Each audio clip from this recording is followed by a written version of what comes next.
All right, so let's see if we can do this without screwing it all the way up.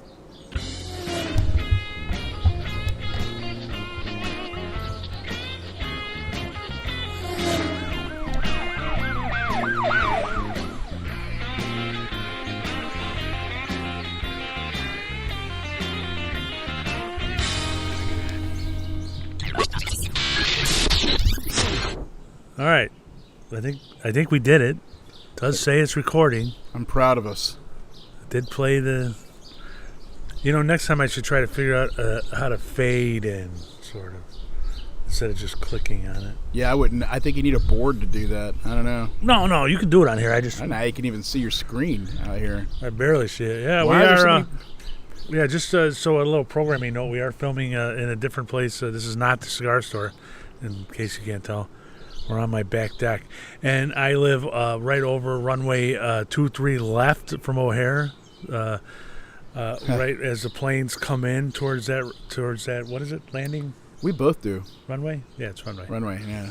So we'll hear planes going overhead, and there's a lot of birds around today. They're nice though. Yeah, this is nice on my deck, but for the next 2 weeks or so, I think.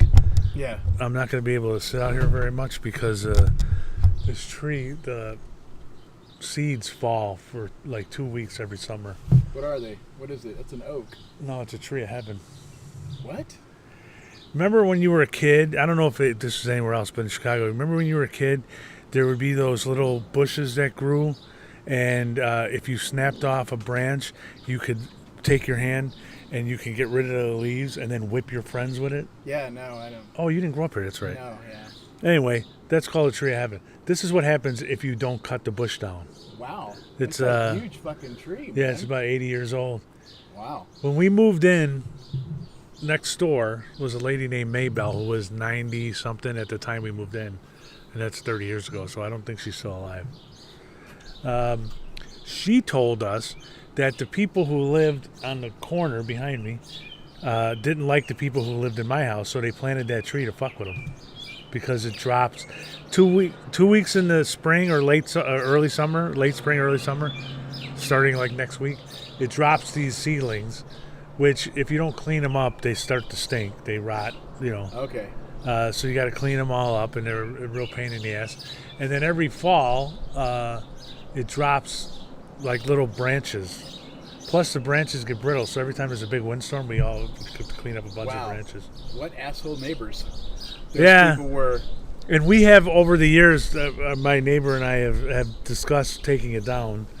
Oh, yeah, because it's going over their yard, too. Well, yeah, it's in their yard. Oh, okay. Oh, yeah. Early on, because we both moved in like literally the same month, early on he asked if I wanted to split the cost of taking the tree down. And back then I didn't have the money. Yeah.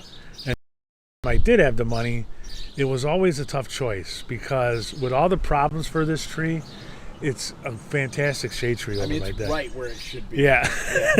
It's kind of perfect. So we have to put up with crap, 2 weeks in the spring and 2 weeks in the fall, but other than that, call somebody. And even the branches, when they fall, they're light. They don't break anything. Yeah. So, yeah. So we and I get with the planes too, because I also live right under a landing, whatever you call it, the approach or whatever. And I was on the phone with somebody the other day who lives in out of state, and I forget about it. Yeah. And they're like, "Holy crap! What's going on up there?" I'm like, "What are you talking about?" And they're like, "So many planes." I'm like, "Oh yeah, I forgot." Well, this isn't as bad as Midway. Midway, some of those blocks, they're literally like less than 100 feet over your house. Yeah, they get low over there. I was just in Lincoln Square for breakfast with these guys, and we were almost right under the blue line or the red line or whatever it is. And dude, there was a train every 2 minutes. Yeah. Well, it's rush hour. It's Tuesday during a rush hour, Yeah, I guess that's true. We could barely get a sentence out without having to stop and wait for a train. It's our fault. All right. So, I have a couple of topics, but you started talking about Mexican coffee. Yeah, man. So I went to this place. I don't even remember the name I think we have to move a little closer. Well, you don't have to, I guess. Well, you don't have to do that. I started going to this place, and it was God, I don't even know the name of it. It's in Lincoln Square. It's a Mexican restaurant, and it's across from the gym right there. And they had this. I said, "Do you have Cuban coffee?" They go, "No, but we've got Cafe Ola or something like that." I'm like, "I'll have that." So they bring out a really strong cup of coffee. It's got 3 sticks of cinnamon in it. And I'm like, "Oh, this will be good." And then I took a sip, and I'm like, "Fuck, that is way too much cinnamon." And so I drank most of it. And then the woman, I wasn't even thinking about it. And the woman comes back. She goes, "How was everything?" And I turned to her with my coffee. And I said, 3-6 is a bit much for me. It's like, who the fuck cares? Why am I telling her And that's a quote. That's a quote. That is a direct quote. quote. A bit much for me. Yeah. I mean, and if you can see what I'm wearing, I don't know what happened to me today. I went super metrosexual, man. And look at my socks. This is really bad. Wow. I'm like auditioning for something. Those are, by the way, just so we don't have to raise. Those are sky blue, girly ankle socks. They're not girly. I think any ankles. Look at this. I'm wearing my Crocs. They do say "Get me hot chocolate" on the bottom. Does it mean I'm starting to get the old man? No, I really do believe that either you wear socks that go up to the calves, or you don't wear socks. There's nothing wrong with going barefoot, but No. these ankly socks that guys are wearing now. No, it's okay. Here's the thing: I can't put my foot in a shoe without a sock. Right. It's gross. I agree. Yeah, but calf socks. It's like I'm not playing soccer. I don't need some kind of leg support. So I don't need it going all the way up my leg. I don't know. I don't think those ankly. I've tried them. I have tried them. Like we're going to play golf on a hot day or wearing shorts. And you have to wear shoes. And feel exposed? No, it's just, well, first of all, okay, I don't feel exposed, but it does expose, for some reason it seems to expose your ankles to the most tasty part for mosquitoes, I think. Okay, mosquitoes don't bite you on the ankle. Those are They fleas. do if you're wearing those girly socks. They're not girly. But I'm telling you, I got all kinds of ankle mosquito bites. And then that's a reach, for a fat guy. To constantly have to reach down and scratch your ankles. You got to get a back scratcher, but you got to label it. Yeah. Ankle only. Why? I don't know. You want to scratch your ankle, then scratch your back. You got to separate things, man. Sorry, I'm thinking ball scratcher. All right. So I do have some topics. How do I get to my topics? So, I mean, because we have to try to do a little bit more structure to this thing, because we're not getting any. Hit the subscribe button, by the way. Hit the notification so we let you know. Welcome to Jeremiah Creek. Oh yeah, there's that. I'm Dave Haynes. This is Bull Garlington, and I found a problem with going by the name Bull Garlington. Is that most people can't process the word bull, and I get called Bill a lot. Yeah, well, because most people, at least not in a friendly setting, do not like to refer to people by nicknames. I think it's considered rude nowadays. What? I'm serious. No, that's bullshit. Says Bull. The bull is silent. The shit is silent. Flight 627 coming in low. You know what? Actually, on the weekends, it's much louder because they're taking off this way, because the international flights take off on the weekends afternoon. But anyway, I just before we get to the topic I was going to bring up, I'm serious about that. I think that after a certain point, people don't like to refer to people by nicknames unless it's you're out to coffee or you're out drinking, whatever. But if you're in a professional setting, referring to somebody by nicknames, I think seems rude to people, to the point where they just, you can say, no, I prefer you call me Bull, but, yeah. And then they might, because nowadays you can say, I prefer It's different for me, though, because Bull is part of my professional. I prefer you call me Angel Stardust, and people have to say, if your preferences, then you will follow it. But I think people generally Angel feel Stardust. uncomfortable. Well, I'm serious. It just seems like I would not. I'm retired now, but as a police supervisor, I wouldn't refer to an officer by their nickname. Right, and nobody calls you Biscuit at work. Right. Yeah, but my nickname is part of my professional name. It's my byline. Yeah, that's true. And so that's how I'm differentiated, and that's how people in my profession know me is by that name. So. But I wonder if people If I didn't go by that, I wouldn't. No one would call me that. Who's mono? I was thinking Madonna, but who else? Sting. Sting. Now, do you think people just recall Sting? Yeah, I think they do. I don't know. What's his real name? I forget. I Elvis used to Costello. know it. What's his real name?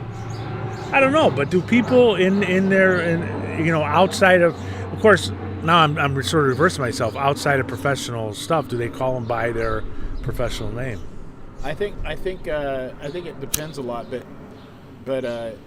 let's see. Elvis Costello's real name is Douglas McManus, or Duncan McManus, and I'm sure that in his family, like he went to a family reunion, there's probably people that call him Duncan that grew up with him. But I think everyone else in the world, like in a studio or something like that, just calls him Elvis. You know, maybe I'm wrong. I don't know. It just seems something that I seem to. I think it depends on how you use the nickname. So if your nickname is part of your professional persona, then people are going to call you that. You know, if everybody called you Biscuit and you had it on your name tag, so when I before I went by Bull, and I worked at a bookstore for many years. I was a manager. My name is 26 letters long. So to sign my name took for fucking ever, and I had to sign receipts all day long as a manager for returns and stuff. So I started writing just my last initial and circling it, G, right? That became my nickname. People called me G all the time, you know, and they called me that like in meetings and shit. I think it all depends. Yeah, well, it's interesting. Biscuit, Angel Stardust. So I got topics. All right. One of them is Dr. Fauci testified in front of Congress yesterday. Totally missed it. We have not really talked about COVID, even during COVID. We talked about it in the beginning, but it wasn't really something we talked about. It became. I think we don't talk about politics all that much. Right. It was very quickly weaponized in political discussion. Yeah, and so we kind of just sort of steered clear of it. But I did see some of his testimony. I saw some of the coverage of his testimony, and it brought to mind. I don't want to go over his testimony because Why was he it's boring. I don't know. Yeah, what the hell is it? They're always having hearings. They're still trying to find out. They're still trying to come to conclusions. You know, it's not like the 9/11 Commission where they got together a blue ribbon commission and wrote a report, and everybody believed that what they wrote was true, and and it was COVID, because of the politicization of it, has been very. Nobody knows how it started. Nobody wants to know how it started. And that's what he was talking about, was how it started. There was part of that. It was also part of the way we handled it. But anyway, I don't want to get into a whole big thing about what he said and what he testified to. What struck me about it was, one thing that he talked about was the mask mandate, and how there was no science behind the mask mandate. That he doesn't exactly know where it came from. It just seemed like a good idea at the time, and so they kind of went with it. And when I heard that, and I'm paraphrasing, I'm not quoting him directly. I'm paraphrasing what I thought he said, and it made me so freaking angry because if they would have said that at the time, no one would have worn them. No, I think some people would have worn a mask. But my problem with the whole COVID thing, my problem has always been, is that I always thought that they were making their best guess. That these were doctors, they were professionals. This is a once in a millennium thing. Nobody knew what to do. And they were taking their best guess, and they were doing what they thought was right. And if they just would have said that, all the way through, hey, 6 feet, we're not sure, but it seems reasonable. We might adjust this later, but stay 6 feet away and let's see what. Then people would I think a lot of people would have understood. It wouldn't have been so politicized so fast. But what happened was they said this like it was gospel, and then you would meet people who would be like, "You're not wearing your mask in your car by yourself? What kind of sick bastard are you?" Yep. And it was. I remember my wife getting so much shit after her doctor told her to wait on the vaccine. Her doctor said it had nothing to do with the medicine and the vaccine. It had to do with the preservatives. She's allergic to every goddamn thing. It had to do with the stuff that they used to make sure that it didn't go bad. Yeah. The preservatives. And the doctor said, because they had to keep that shit frozen until you right. used it. And the doctor said, wait until I would say a couple million at least people get it to see what kind of reactions people are having to this preservatives and stuff. And so people would say, "So did you get a vaccine?" "Oh no, my doctor said I should wait until we find out the allergy reactions to it." "Oh, your doctor's wrong. You should go out and get it right now." The person who went into medical school. Not in the medical field at all. Just Yeah. because they were doing. Listen, I mean, I'm talking about neighbors who would not sit on the deck with her when they all got together with their things, and they would sit on, and it would be like, but my doctor said this. No doctor would say that. That's terrible. There's no side effects. Whoa. And it's like, people were such assholes about it. Yeah, people were assholes about it. And I do blame people like Dr. Fauci for saying it instead of saying it honestly, like he's apparently sounded like he did in this hearing. Sounded like the honest answer that they should have been given right from the beginning, and they weren't. And it just drove me nuts when I saw that. There's so much from COVID we're still dealing with. It's so weird. No. The younger generations are dealing with so many aspects of it that like we don't have to deal with because we just came up in a different time. But a lot of people that came to age during that time have weird problems. They're mental problems, but it's because it was an important developmental moment for a lot of Yeah. for the young people. It's an important developmental moment, and because they didn't have that developmental moment, they basically spent it in a cave. A lot of times they feel really untethered. They don't have an anchor. So I guess maybe that part of human development is when you establish yourself or something. I don't know. But a lot of kids didn't do that, and I've been researching this forever. So I read a lot. I research on Reddit because, man, people talk a lot on Reddit, and for some reason they seem to be more candid there, And The only thing I read on Reddit is "Am I an asshole?" Well, I mean, pretty candid there. Yeah. And but I was reading about a guy yesterday, and he says, "Does anybody else feel like every once in a while they just don't know what's going on?"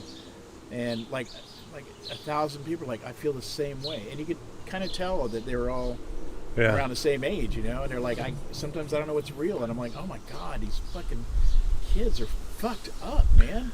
Well, yeah, I see it from my point of view. I see it. My youngest graduated 8th grade during the height of the pandemic, 2020, and just graduated high school. So it was like the entire 8th grade was done basically out of school.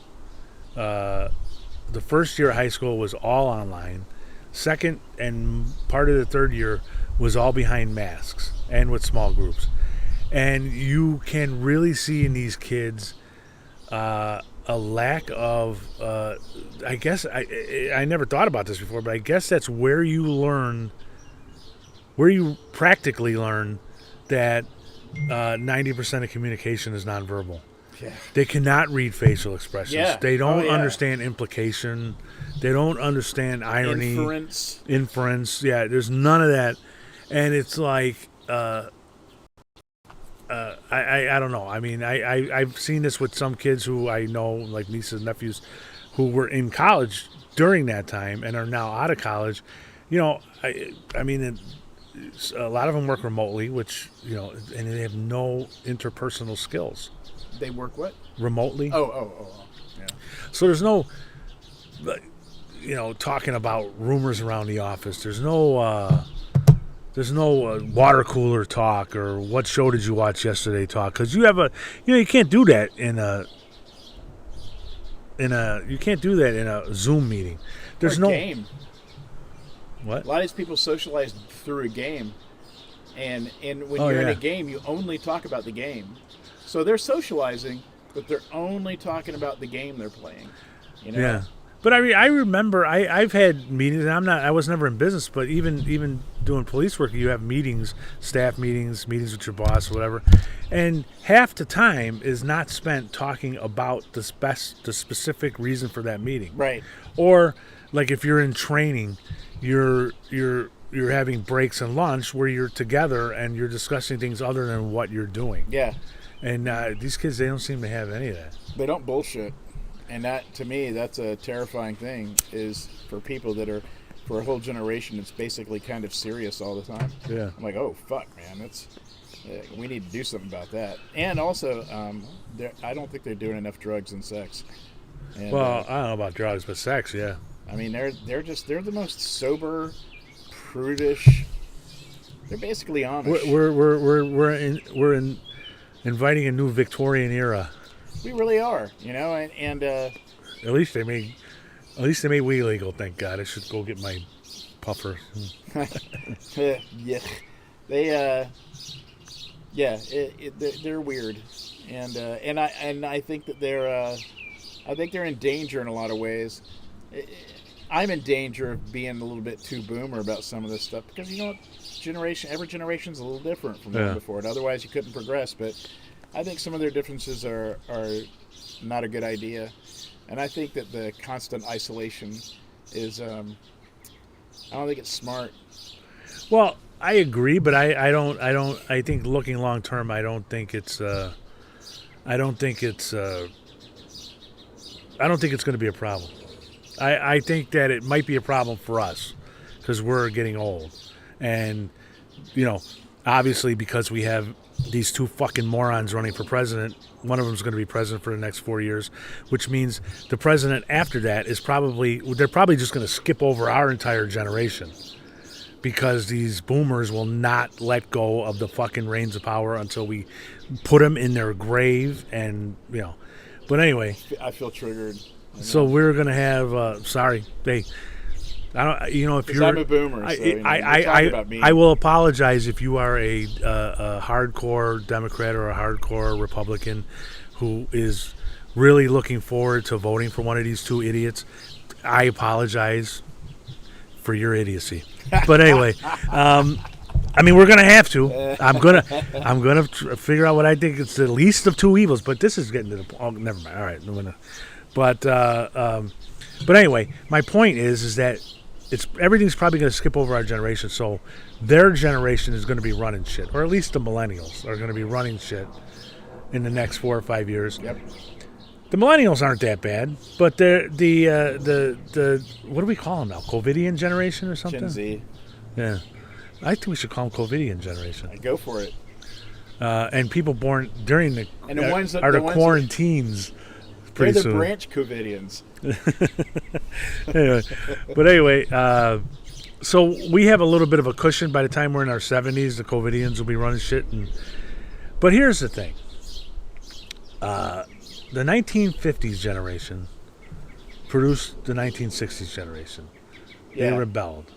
You know, in the 1960s generation, if reality was the generation of Sergey Brin and Apple guy and Jeff Bezos and all these people.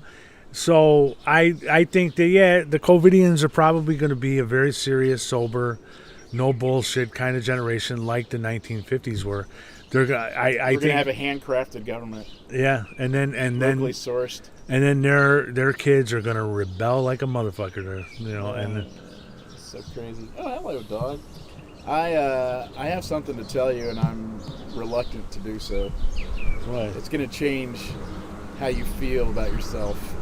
What? My zipper open? No, your tattoo is misspelled. No, it isn't. Yeah. It's Memento Mori. No, it's not. M-E-M. Yeah, it is. No, it isn't. It's not Memento Mori. It's Memento Mori. It's Memento Mori. I looked it up before I did it. You did not. Mm-hmm. Your tattoo artist. Huh? I'm telling you. M-E-M. All right? Yeah. Not M-O-N. It's M-E-M. Oh, my God. I'd have to chop off my arm. What is that? Oh, I shouldn't ask that on the air. Never mind. So, all right. So that's enough of the stupid Fauci. So we went out last night for this event, and I can't drink anymore. All right? I this drug that I'm on to lose weight. By the way, 55 pounds as of today. Hey, all right. Yeah. That's 11 bags of sugar. Think about that sitting on a table. That's a fucking lot. That's a chunk, man. That's a toddler. But now you can't drink because you can't soak it up as fast. I don't know. It's this drug makes me process alcohol differently, and it's not good. I don't enjoy it at all. I feel weird. I feel like usually if you drink a beer, it's pretty quick, right? Like you get like a little buzzed, maybe from one beer, but it's gone shortly after that, unless you have another beer. You know? Yeah. Not for me. It stays? Yeah, I went. My friend and I had a field trip to Atlas Stationers, because I'm a pen freak. And so we went and looked at pens and ink because we're nutcases, and we went next door to Monk's Pub, right? Yeah. And it happens that it's Belgian week at Monk's Pub, and we were very excited about that. So I had a nice Belgian beer, and then I drank half of another beer, and I went home at 5:30 and took a nap and woke up the next day at 9:30 in the morning. Well, that's how it affects me. I'm gonna give you maybe a shocking suggestion. You could just not drink. Yeah, I'm not. Yeah. I mean, that was the first time I'd had anything in a long time because it was Belgian beer. I couldn't turn it down. Like last night, we went out and I just had soda. I didn't have anything, and but my wife did, and she can't handle liquor because she's a tiny person, but she drinks like she's 7'4". Yeah. You know, and but she also can't handle, like, if she has one drink, it's just like me. She's not on this drug, by the way. It's just her body's like, we're an elf. We can only handle so much. Yeah. And so last night she got a little tipsy, and she invited everyone over on the 14th. I hope you got a text from me for a party. Oh. I hate having people at my house more than anything, and she invited the whole fucking world. And so I decided to blow it up, and I'm just going to invite everyone on Earth.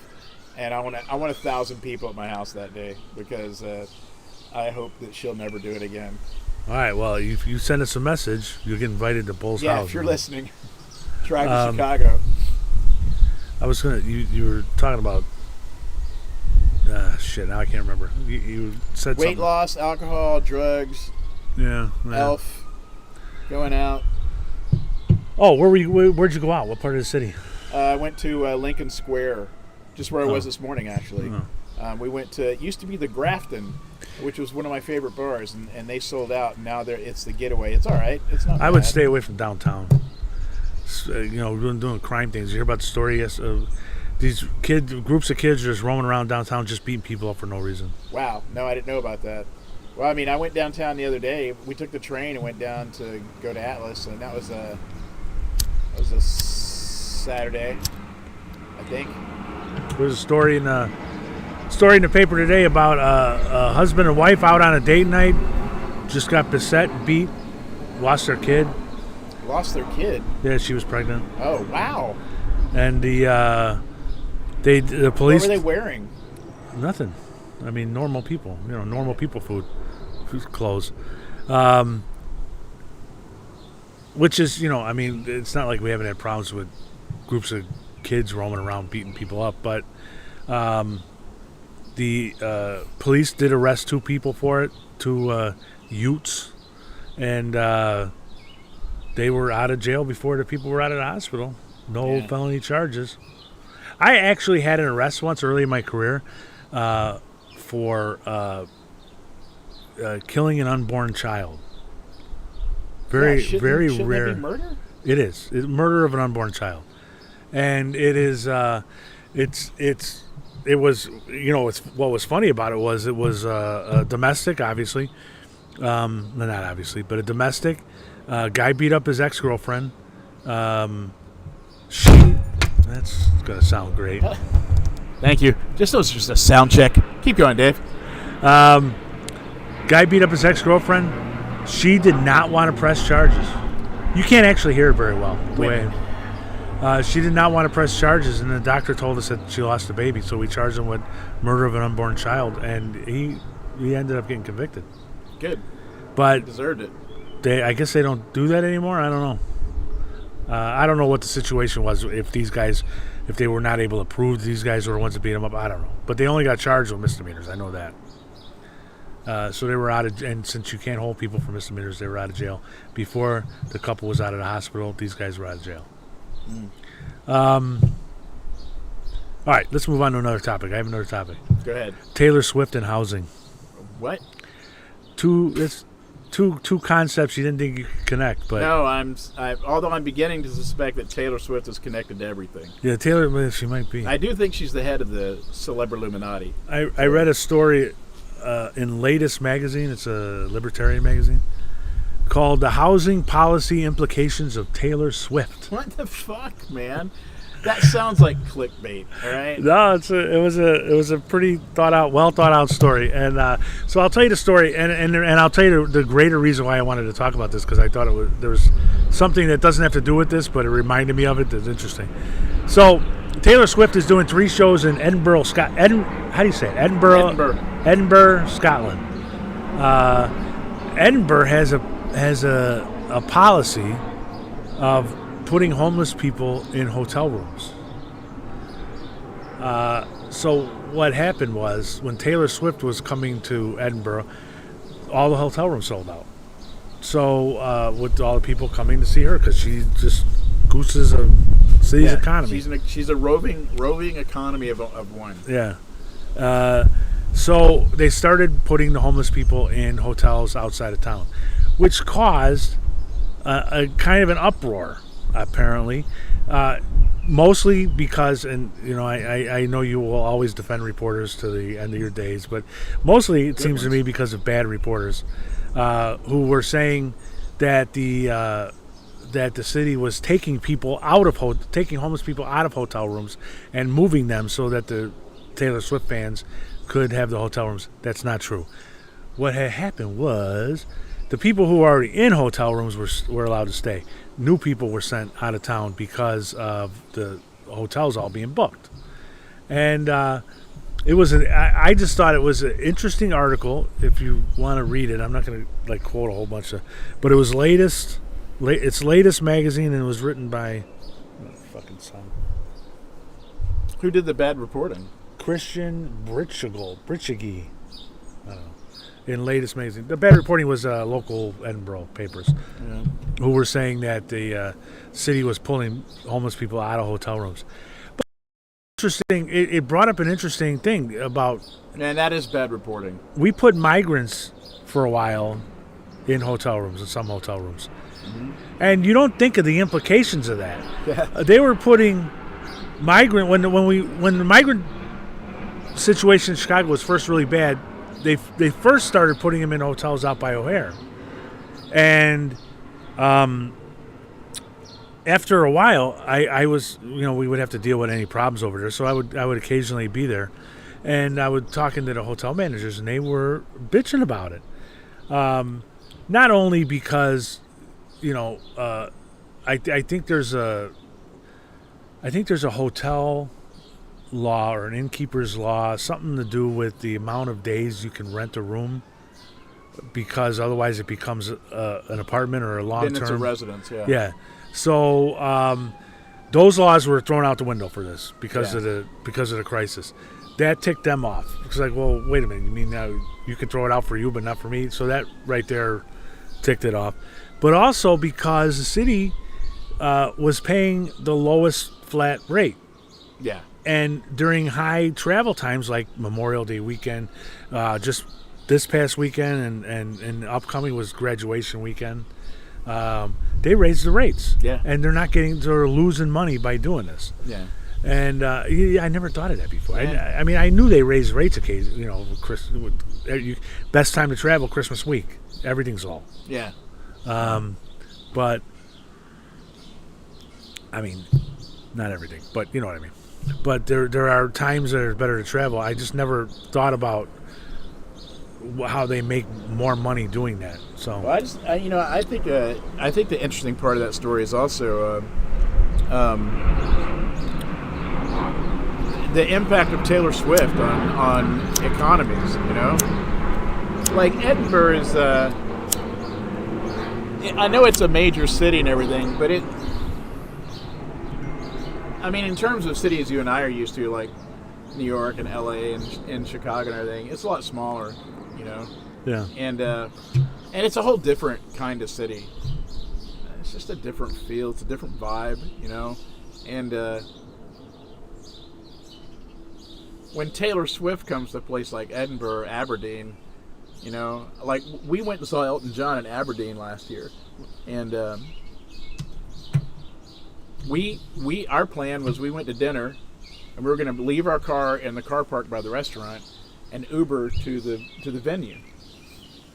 You know, so we didn't call anybody. We just said this is what we're going to do. So we got there, we put our car, we paid for parking, and when we were done with dinner, we opened up Uber, and it wouldn't work. And I asked the waitress, I'm like, you guys have any problems with Uber? She goes, we don't have Uber. And I'm like, pardon me? She goes, you're not allowed to have Uber in Aberdeen. We only use our taxis. And I'm like, oh, cool. Well, and so she gave me the number for the best taxi service, and I called, and they said, there's no taxis. I'm like, what do you mean? They go, Elton John has all of them for the concert. Meaning concert goers had them all tied up. And I'm like, well, I'll just call another company. He goes, sir, trust me, there are no taxis. And so we're like, oh, son of a bitch. So we had to drive to the venue. We were hammered. We're like, we're not going to, I mean, our tickets are expensive. Yeah. You know, we're like, we're not going to not go. So we drove to the venue. Sorry, Scotland. And, but I mean, that's just Elton John. And God love him. He's got nowhere near the pull that Taylor Swift does. And so I can only imagine what it must be like when Taylor Swift comes to a town that's anything smaller than Chicago. Yeah. Because it's got to throw the local. I wonder if there's like a metropolitan committee in some, like, what if she comes to Sacramento? I bet like there's a committee of people that are like tasked to deal with it. You know, I bet you have to have a meeting with the cops and stuff. Like, do we have enough people?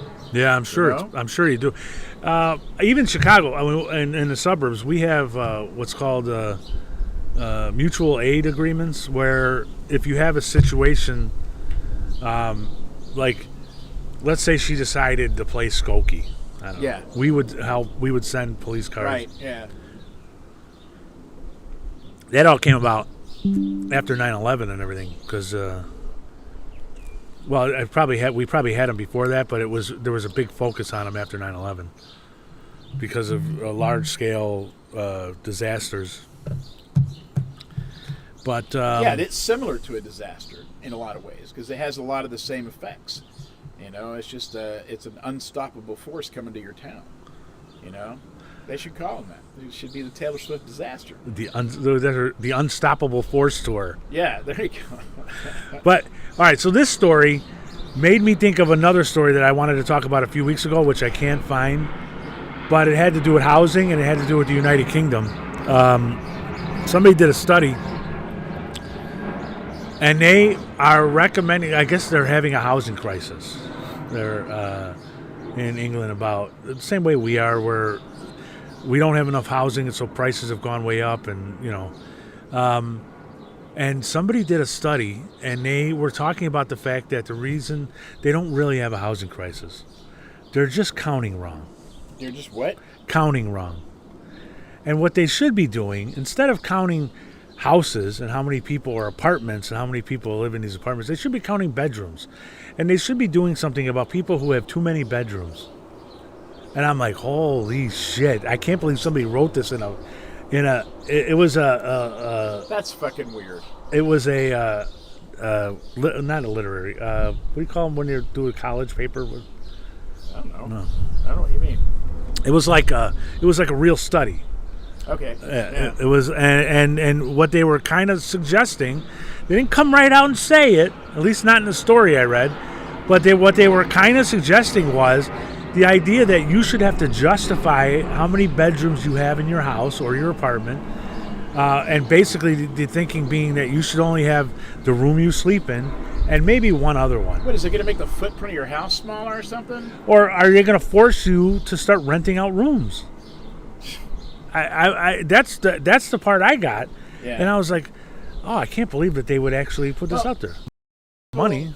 Like, some people listening may not understand how it works in Europe and other places, but like, unlike America, first of all, our housing crisis in America is not that we don't have enough houses. It's the price of housing has gone up artificially. Yeah. It's not because we don't have enough. We definitely have plenty of houses. People are building more all the time.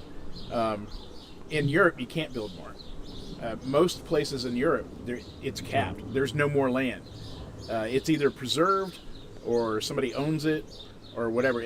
Europe is, people forget how small Europe is, right? In like, you just don't have the wide open spaces like you have in America. And like when you go to, the only time you see wide open spaces in Scotland is if you go to the moors where you can't build anything. But everywhere else, it's fucking packed. And if you go to Germany or anywhere like that, all the available land is done. And houses tend to stay in families for generations for that reason. Yeah. You know? And so, yeah, you might get an apartment or something, but a lot of people are on lists. And a lot of people are, so renting rooms and renting boat houses and you know, stuff like that is not uncommon. Buying several, like a company buying several houses for the land so they can turn it into multi-use apartments is not uncommon. Well, we do that here too. The problem here, the reason why housing is so expensive here, and I'm not talking about houses, I'm talking about apartments, is that the regulatory, it costs so much money to build these things, especially condos, that they have to charge to make their money. No way. I'm sorry, man. There's no way. And then the other thing is the, like downtown. I mean, apartments go for $4,000 or $5,000 a month. Yeah. And a lot of them are unfilled since COVID, and they don't lower the rents. Like there's no, somehow I don't know in Chicago. I don't know if it's you get a tax benefit. I don't know what the reasoning is, but it used to be that if you can't get that much money for an apartment, you would lower the amount of money That's you can business. get. Yeah. If no one's, it's a called willing to buy rate. If no one's willing to buy, then there's something wrong with your rate. Right. So you have to drop Lower the rate, or you have to make it more appealing some other way. but they don't. Which means, I think that I don't know this. I'm guessing. I think they're getting some sort of tax break for hanging on to empty land. We see it around here in storefronts there's a restaurant over there at Nagel and Higgins that's been empty since 2008. It's a good spot for a restaurant. That's restaurant like had a fire over here on Bryn Mawr and Milwaukee, right across from the mechanic shop. It's a bar. Right across from the mechanic shop. It's right on the corner of Bryn Mawr and Milwaukee. Yeah. All right. You talking about the land that used to be the lawn service? No, it's a building. It's a bar. Oh. Yeah, I don't remember the name of it. So you've passed by it a million times. It's the same. Oh, the Prohibition Club. Yeah, Actually that building is the reason why I'm guessing it's a tax break, because I know the guy who owns it. Really? Yeah. Well, all I know So do is you. it's been empty for what's that? So do you. Oh no. Yeah, it's been empty since his father died. Can you mouth his initials to me? No, I'll tell you later. It's been empty since his father died, and he's hung on to it because he claims it on his taxes. Well, but the thing is that he could rent it out.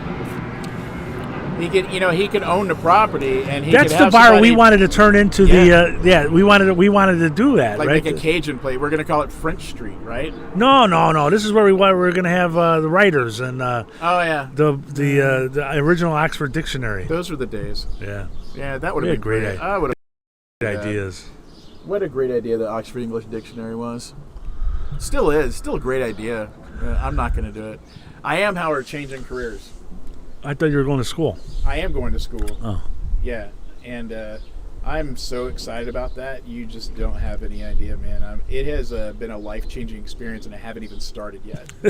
Right? And all right, for those of you who don't know, Bull is going to the Oxford University. yeah, not the one in Mississippi. Is there an Oxford University in Mississippi? And Ohio. Yeah. And I am going to buy their T-shirts. You goddamn right I am.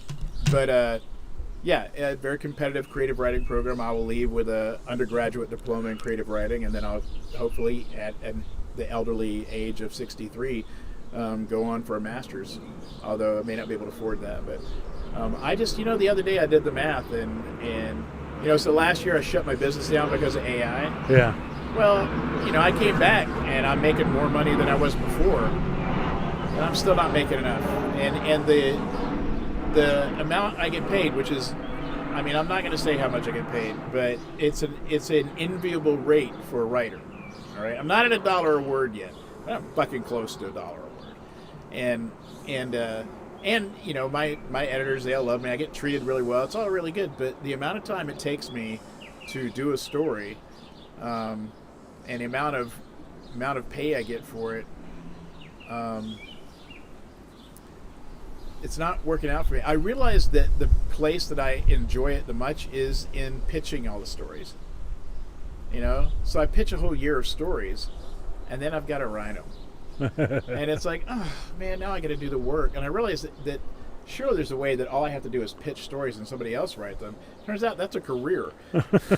So this other a friend of mine who used to work at a large advertising firm that I won't say the name of, but Mad Men. That's all I'll say.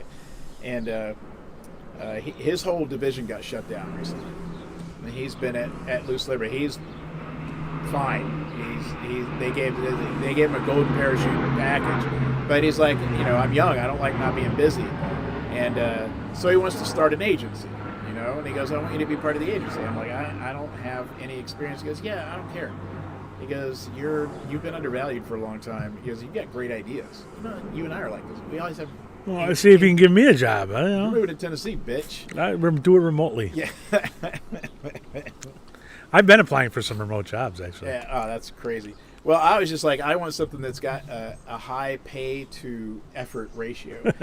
And so coming up with an idea is pretty low effort for me, you know? And my job for this guy would be ideation. Ooh. Yeah. And he's already got a couple of clients lined up, and I've already come up with some crazy ideas that I wish I could talk about on the air, but that'd be perfect for us. I'm telling you, man, it's a fun thing. But he's I was like, so how much money can we make? He says, we make a lot of money. And I'm like, how come I didn't know you before? Like, where were you before, man? I don't know if it, there's always a chance that somebody might pick him up and he might get hired, you know, by somebody. Yeah. And I mean, if I was him, I would take the job over that. But I just, you know, I mean, my editors don't listen to this. I don't got to worry about it. But as much as I love writing and everything for business and stuff, it's just it's a lot of effort to money ratio. It kind of is, you know. It's and I mean, it takes me 6 hours to write a story. I get paid almost $400 for a story. So if I write one a day, that's $400 a day. That's what like extras are paid. You know, it's just that doesn't amount to like a 6-figure a year income. So No. I'm like, man. And All right. Well, I don't know why I'm talking about that. I have. I don't think I have any other topics. So, and we're almost at an hour. But Wait, I want to complain about something. Hang on a minute. Oh, actually, Oh. I did have one more topic. I also have one more topic, so you All go right. first. No, and you I'll go first. You go. All right. 'Cause I'm we're- doing a weird thing. I could save mine the next time. I wanted to change my life a little bit. I wanted to, because, you know, I got this school coming up, and even though it's asymmetrical, I can attend a lot of the lectures if I'm up early. So I'm like, I want to change my life and become an early guy. And you know me, I'm not an early morning guy. Yeah. Yeah, it's not my natural state. And like today, having a breakfast meeting, man, is not normal for me. And but I'm like, how do I make myself get up? Because an alarm's not enough. I can turn a fucking alarm off. There's no repercussions. Yeah. Right? So a couple of weeks ago, I was up pretty early, and I decided to make a video. And I did just a video of me in my office writing in my journal, right? And I put it up online, and it got 1,000 likes or 1,000 views. And I'm like, what the fuck? Like, first of all, who knows me? Yeah. On what? On Facebook? On YouTube. Well, 1,000 views on YouTube. send them over here. Yeah. To So Jeremiah I'm like, Creek. what Hit the is- subscribe what is- button. I'll fix that page. I'm like, what is going on? And so I'm like, all right, well, I'll make another one. Not 1,000 views, but a lot.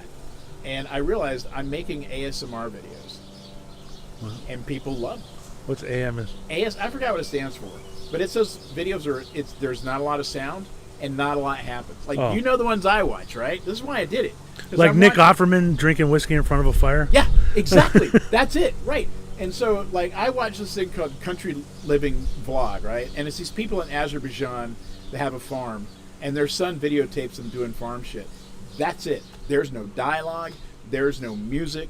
There's no nothing. There's the sound of chickens and things bumping into each other and stuff. You know what? That's what I should do when I move down to Tennessee. I'll put a GoPro in the chicken coop. Oh yeah, you should definitely. Well, all I can say is it gives me a creative thing to do in the morning. That helps me get up earlier, and so early in the morning I videotape a couple things in my office, and I put the phone down and I write, because I do like about 8 pages of journal a day, right? And so I write my journal and I just film that, and it's the sound of the pen scritching along on the paper these people are into, you know.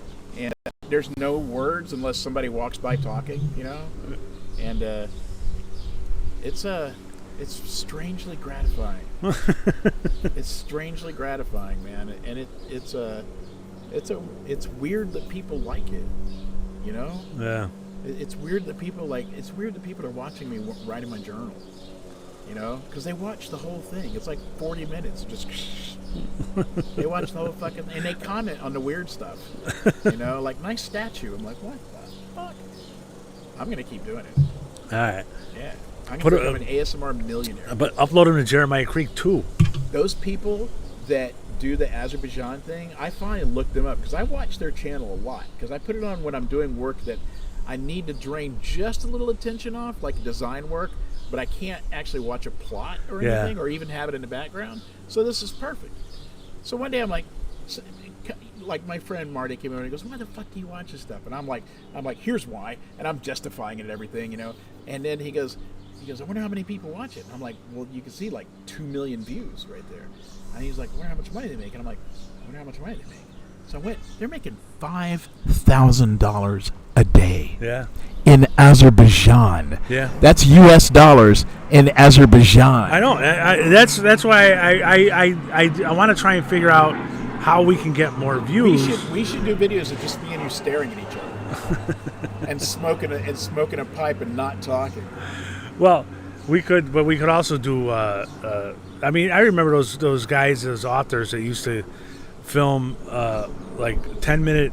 Like you would film a 10-minute statement, and then I would argue that a 10-minute different video, and they were making tons of money too. Really? Yeah, Hank Green, I think. That was a long time ago. I don't know if they still do it. But all right, what was your final topic? What are you growing, by the way? Is that marijuana right there? No, that's tomatoes, I think. There you go. All right. He's doing that.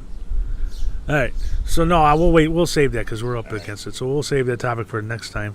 So wait, I want to make sure we transfer to the logo. Is this you that's into the cleaning YouTube?